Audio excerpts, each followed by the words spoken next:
திருச்செந்தூர் ஆண்டவனே வேல் முருகா, தினம் உனக்கு நன்றி சொல்வோம் மால் மருகா.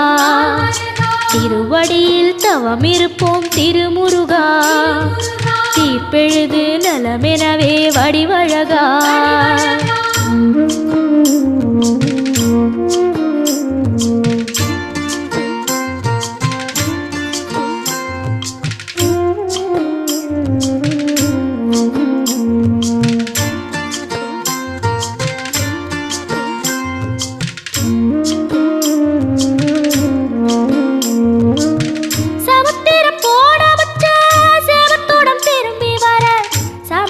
சாமி உந்தன் சன்னதியில் வேண்டி நின்றேன். ஒத்தையில